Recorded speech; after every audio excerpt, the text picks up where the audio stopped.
Now look at this new chapter that we are going to start today, and that is receivables management. Just as we have done cash management, cash budget, and we have also done inventory management.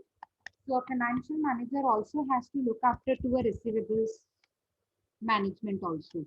What do you mean by receivables? Receivables means your debtors and bills receivables. Two things are included in the receivables. Your debtors from whom you are going to receive certain sum of money, and bills receivables.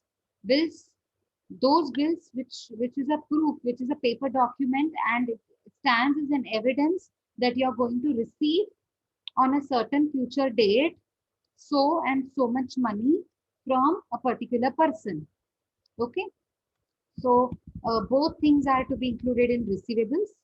So now suppose you are a very big businessman. You don't have time to look after to how many sales are to be done in the month. I mean, how many sales are done in the month. Okay. And how many datas are there? How much amount has to be received from them? How much outstanding amount has to be received? How much advance amount has been received from them already? You don't have time to look after to these, what to say, petty transactions, small transactions. You will not be able to do this every day because you are already busy in expanding your business. So what happens here? An expert is appointed. Here an expert is appointed. He knows how to how to manage all the receivables. He has an expert knowledge of to manage all the receivables of the company. Now, what he will do for you? He will manage all the datas, all the amounts that has to be received from the datas on behalf of you. He will go to the customers and collect the money on behalf of you. Okay, on the behalf of owner, the expert will manage all the receivables. How much to be received? How much is already received in advance? How much is to be deducted, how much discount has to be given on credit sales. Okay, so this all has to be done in receivables management. So there are datas we need to manage. There is a credit sale. How many months I need to give it to a particular customer on the uh, like you can say how many months I can give you so that you can get a credit period of certain sum of like certain future date. You can get that period. Suppose 4 months, suppose 5 months. You should be getting that period so that you can pay me in the installments, right? So what type of credit sale can be available, can be made available to the customers? How many months it is better to give it to the customers? Okay. Receivables means how many receivables are there, how many book debts are there, how many datas are there. Okay.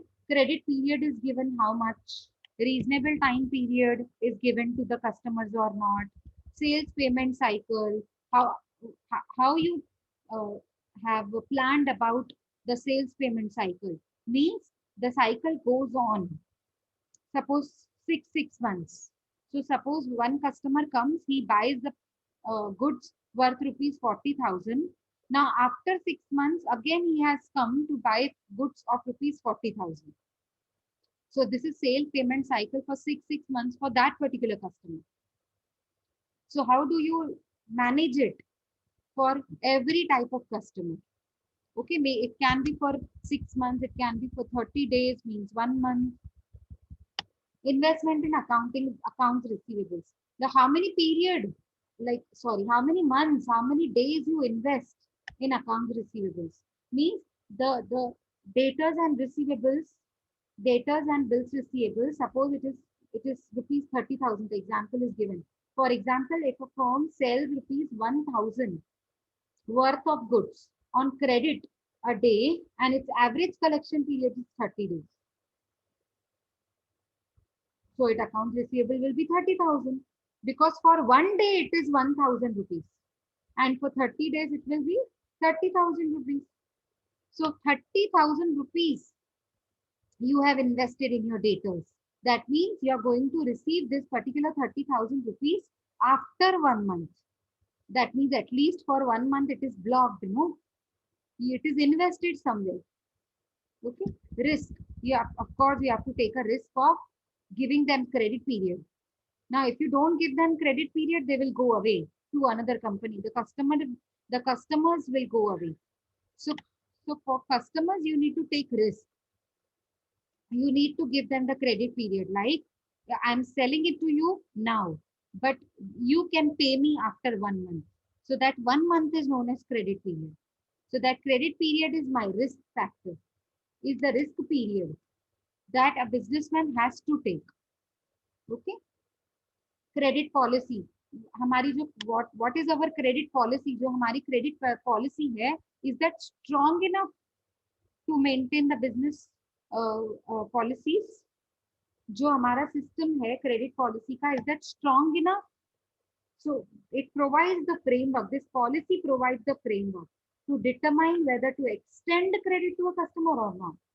How many months we should be giving credit period to a particular customer. If he's not good at keeping money or paying money in the installments, then we will not give him credit period.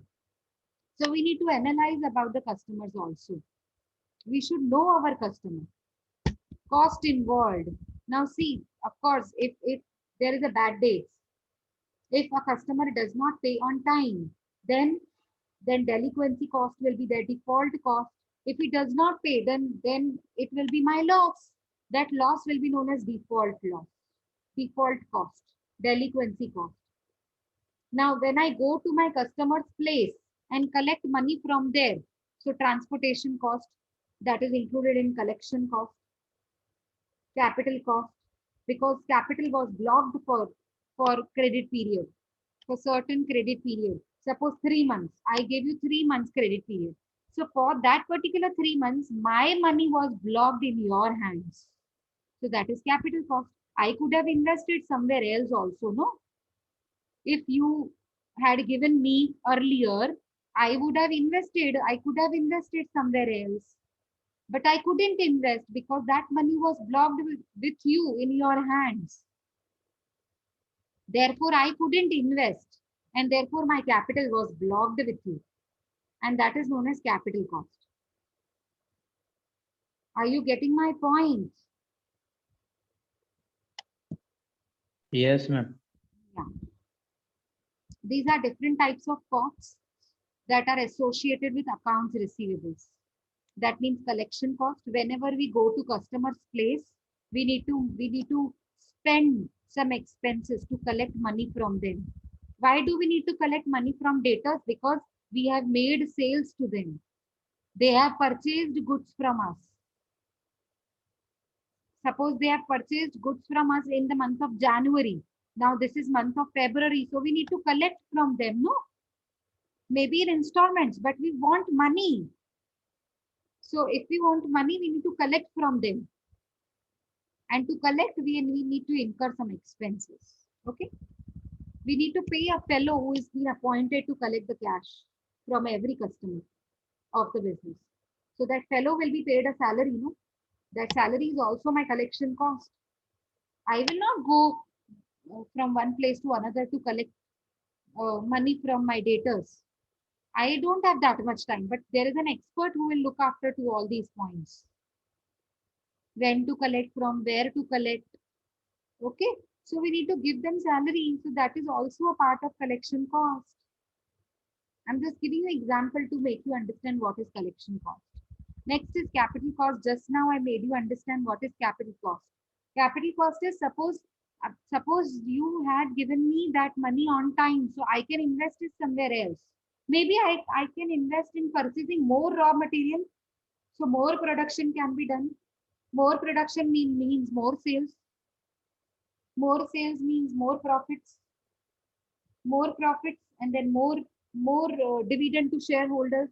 More dividend to shareholders, more goodwill. So goodwill can be increased. And if goodwill is increased, more investors will come in my company and they will invest in my company. My company can be expanded. But because this money is blocked, this capital is blocked, therefore, therefore I can say this is capital cost, because this is my expense, a type of expense. Why? Because I cannot invest in my company, I cannot earn my profits in the future, because this is blocked with you. Capital cost. Delinquency cost. Suppose if such cost arises if, when this cost arises, when the customer failed to meet their obligations on due dates. Suppose today is the due date and I want to collect money from you. I have sent a fellow at your place and he has came to collect money from you. But today is the due date. But you're not paying me that money on the due date. Maybe you will pay me after the due date. But on the particular due date, there is a loss. There is a blocking of the funds. I don't have my money in my hands, but it is blocked with you because you're not paying me. Okay. So therefore, overdues are also called as delinquency costs. Default cost. Default cost means now you are unable to pay me the amount. You ran away. You said, I don't have money. What will I do? I am bankrupt. I'm insolvent person now. Suppose you are unable to pay. I mean, unable to pay. So your inability to pay it will result in a loss that I am going to suffer. And that will be known as default cost. Default means bad days. Default means bad days. That means if you finally say that I am not going to pay you, so that will be my loss. And that particular bad debt loss is also known as default cost. Are you getting my example? Yes, ma'am. So there are 4 different types of cost. It can be asked in MCQs also. Okay. Now, objectives of receivables management. What do receivables manager do? He creates, he presents and collect account receivables. Everything related to datas and bills receivables. He is going to look after. I'm not going to see that. I don't have that much time. How much to receive from which debtor? How much is outstanding amount? How much is advanced paid by so many debtors? I am not supposed to see what is the opening balance of debtors account and bills receivables account. What is the closing balance and how much is the cash received during this month from a particular debtor. I am not going to see that. That particular manager will see. And he knows how to manage all the receivables. He needs to establish and communicate the credit policies. This is my credit policy. These are the 3 months that I'm going to give you. In these 3 months, you need to pay me 50% installment, 25% installment. So these are the policies. These are my rules that I need to communicate to all the customers. For evaluation of the customers and setting credit limits. Suppose if a customer is very good, he's paying me on time. So I can give you extra credit period also. Suppose for for every customer, I keep 3 months, but you are a very good customer. I will keep you 4 months. I mean, I can keep 4 months for you because you're a very good customer. You always pay me on time. So if it is a very big amount, suppose 50 lakhs rupees, so you can pay me in 4 equal installments. For all others, there are 3 equal installments every month. Are you getting my point? Just to make you understand, I'm giving you example. So 4th point is in order to ensure prompt and accurate billing. Bill has a due date, bill has an amount. So it has to be accurate. No, on the due date, you should receive that particular amount which is stated in the due date. It should be prompt, it should be correct. It should not be mistaken. And you need to maintain up-to-date records of the account receivables, opening balance, closing balance, outstanding, advance, everything has to be updated. It to initiate collection procedure on overdue accounts. Overdue means due date has come, but my customer has not paid me. Debtors have not paid me. So I need to initiate collection procedure. I need to start up. I need to execute the collection procedure. I need to warn them. I need to inform them. I need to go and collect from them. Somehow I need to collect from them my money. Okay, so that is Main objective of receivable management. Okay. Now see, there is a format that we need to follow. I will tell you the format first. I hope you have understood the gist of the chapter. What do you mean by receivables management? Yes? Yes, ma'am. Yeah. And I hope you know what is opportunity cost. In economics, we have done opportunity cost. Opportunity lost is opportunity cost. Suppose you have your money in your hand. You can invest anywhere you want. Suppose you have invested in shares. So you have two options, no? Investing in shares or purchasing house property. Investing in shares or purchasing house property. So suppose you chose the first option of investing in shares. So now you are earning dividend, but you cannot earn from house property. No, you have not purchased house property. You will not be able to sell the house property. If you would have purchased a house property, you could have sold it in the market at a market rate, market value. You could have earned more than what you are earning from the dividend of the shares. But you cannot earn now because that opportunity is lost. Opportunity of investing in house property is lost. Why? Because you chose to invest your money in first option, that was investing in shares. And that particular opportunity which is lost, you could have earned from that way also, but you could not earn now. You will not be able to earn now. Therefore, that opportunity is lost. That lost wala becomes your opportunity cost. Did you understand? See, it is written here also. See, an opportunity lost to earn a certain income.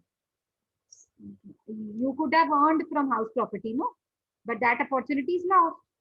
Since, why? Because since funds are invested in a particular investment avenue. Avenue means area. Because your investment was done in shares, suppose, as per my example. So since funds are invested in a particular investment avenue, and that is termed as opportunity cost of capital. In simple words, opportunity cost is the next best option forgone. Forgone means chhod diya, left over. You need to leave the second option, the next best option, so that you can invest in first option. Or you should leave first option so as to invest in second option. Either of them you have to leave. No, दोनों जगह तो पाँव नहीं रख सकते ना. Your legs cannot be in two boats at a time. If you need to cross the river, you need to be in one boat. You cannot be traveling in two boats together. You need to leave one boat, no? So another boat is forgone. If you had taken an option of first boat, the second is forgone. Second has to be left over. And if second is taken, first has been left over. Are you getting my example? So the next best option is forgone. So you need to leave that option. And suppose if you would have taken that particular option, you would have earned so much amount of money. But you cannot earn now. So you cannot earn. That means it is a cost, it is an expense, it is a loss for you. So that loss is known as opportunity cost. Is it clear now? Is it clear? Yes, ma'am. Yeah. Now, I'm trying my best to give you examples so that you understand the concept easily. Now, there are two methods to value the inventories. Oh, sorry, to daters. To value the daters. First method, when both cost will be given, both cost, variable cost and fixed cost. Method number two, only variable cost will be given in the question. So according to different methods, format, of course, format is same, but the base which is taken is different. Now, ma'am, what is base? I will tell you, don't worry. But please, as of now, you remember there are two methods of valuation of investment in daters. And that is method number one, when both the costs are given, both the costs means variable and fixed. And then method number two is when only variable cost is given. So now according to method number 1, this method, I will not tell you the theoretical points which are given here.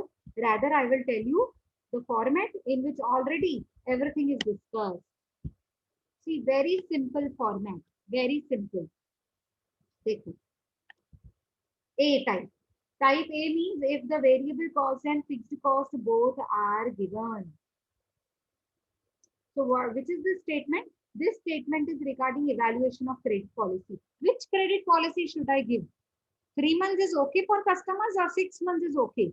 9 months is okay. How many months I should give it to all the customers so that my customers are also happy by paying me in the installments, and my company should also be happy. ऐसा नहीं होना चाहिए. This should not be the way that the company is suffering. Company does not get cash on time only because customers are given more credit period. This should not happen.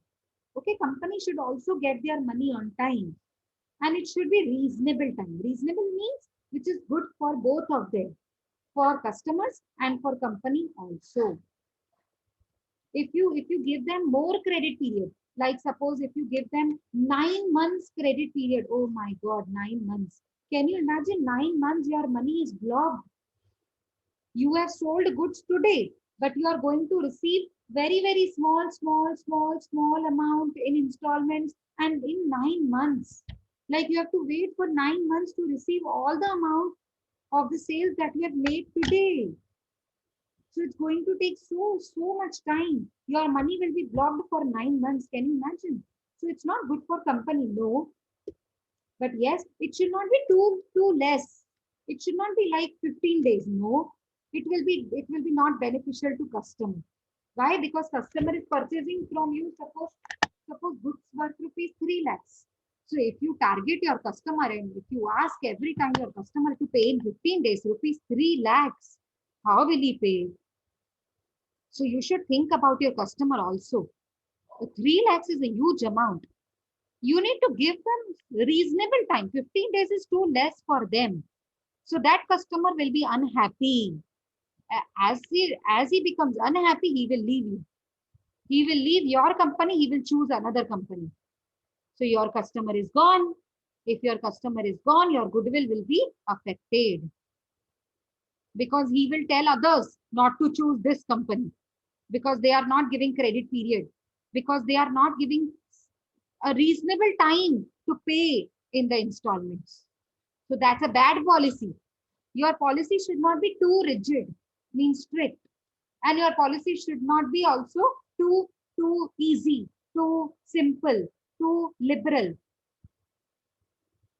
Okay, like 9 months is too liberal. Aapne customers ko chhod diya. You have left the customers for 9 months. So your money is blocked. It is too liberal policy. It should not be too liberal, neither it should be too rigid. It should be average. So to decide what is average, we need to take the options. Option number 1, option number 2, option number 3, option number 4, option number 5. How many options are given? It depends on the question. Okay, so you need to choose which is the best one from them. And which will be the best one? Which will increase our benefits, company's benefits. Okay, and customers are also satisfied. Okay, so let us see how we need to find out which option is best. So you will make a column which is known as particulars column. Four different columns are made here. It depends on question. Present policy. What is your present policy? 9 months. What is your present policy? 4 days, 15 days, 9 days, or 1 month. It can be anything, okay? What is option number 1? Instead of 9 days, I will give them 30 days. No, I should give them 120 days. No, I think I should give them 150 days. So which one is better? Which one is better? So I need to choose one of them, no? To check, I need to follow this format. What is the format? Very simple format. Very simple. Just look at the format. Sales. It starts from sales. The credit policy, always remember your credit policy has a credit period. And this credit period, it can be in the form of days, it can be in the form of weeks, it can be in the form of months. So whatever is given in the question, we will go accordingly. Suppose in the question it is according to days, so we will do it according to days. Suppose in the question it is according to weeks, we will do according to weeks. And same for months. Is it clear? Yes. Are you getting my Yes, point? ma'am. Yeah. Okay. So let us go further. How to start the format? Always remember, debtors, receivables means sales. So we need to start from sales. It is our very, very important point. Through this sales, we will be able to understand how many debtors are there. Sales less variable cost, you will get contribution. Minus fixed cost, you will get profits. Profit means benefits. The other word for profit is benefits. So whenever I say benefits, you will understand it as, you will refer to it as profits. So it will be my A block.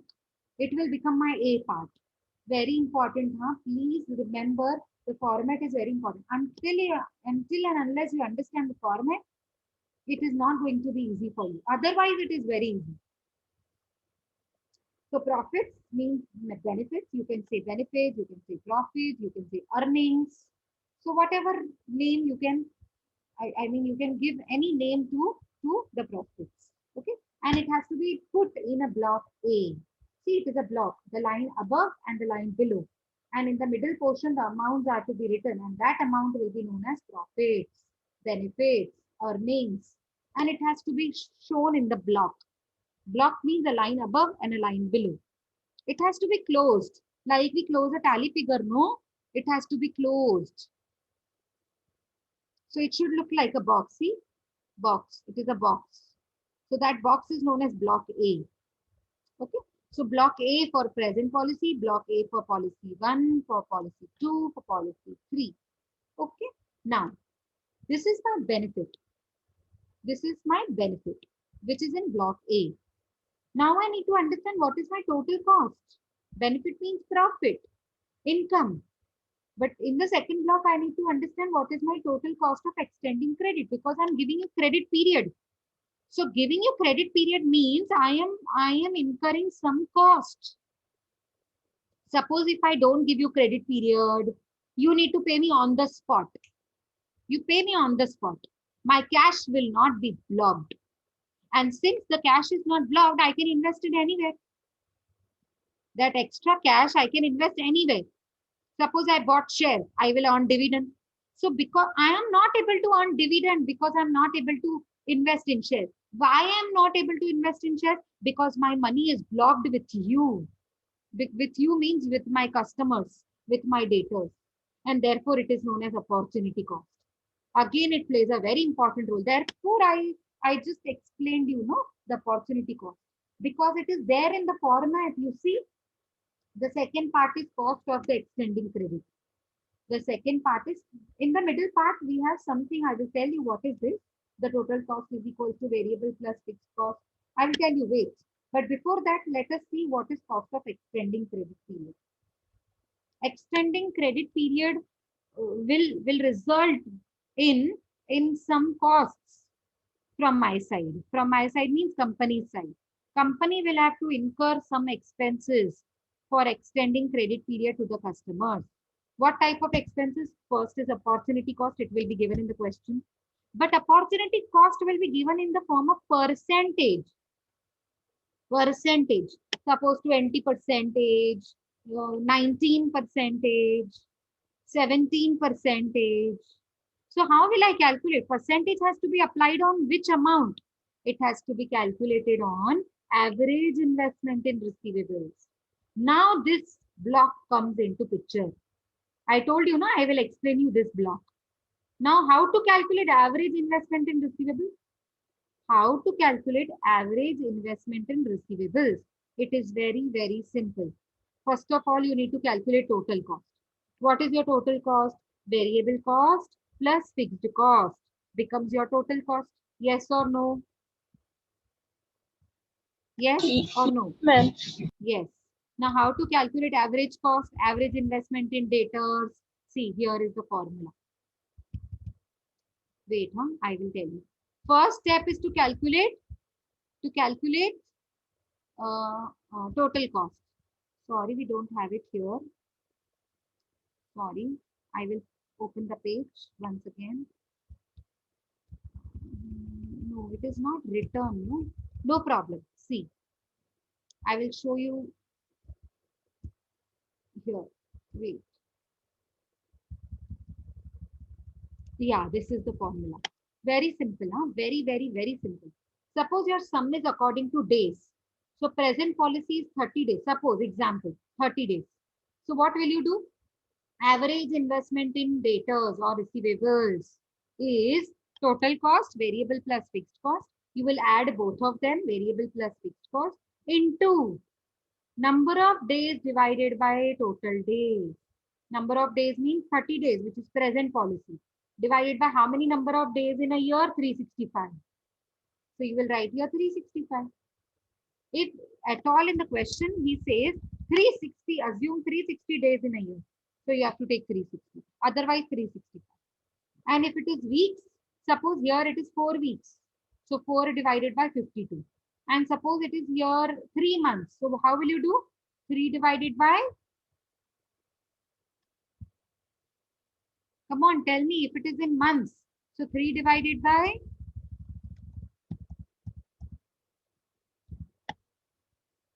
come on. So it would be 3 divided by 12. Okay. So how to find average investment in receivables? There is a formula. Formula based on total cost. So you need to take total cost into number of days in the present policy, or in option number 1, option number 2, option number 3 respectively, divided by number of months, number of weeks, number of days, जो भी दिया होगा, whatever will be given. If it is according to days, then number of days. If it is according to weeks, it will be total number of weeks. And opportunity cost will be calculated. Next is bad debts cost. Bad debts is percentage of sales. So whatever will be sales and whatever will be the percentage of bad debts, we will calculate accordingly. Next is credit collection and administration cost. There are 3 types of cost: opportunity cost, bad debts, credit collection and administration cost. Credit collection and administration cost will be given directly, 40,000, 90,000, 8,000. So this is how we get total cost of extending credit period. Block B. So when we deduct block A from block B, we will get net benefit. And this net benefit will make me understand which option is better. Okay, so now let's take break of 5 minutes and then we will join the lecture again. Less than 1 minute is pending. Okay, another format is there, but I will show it to you after 5 minutes break. Okay.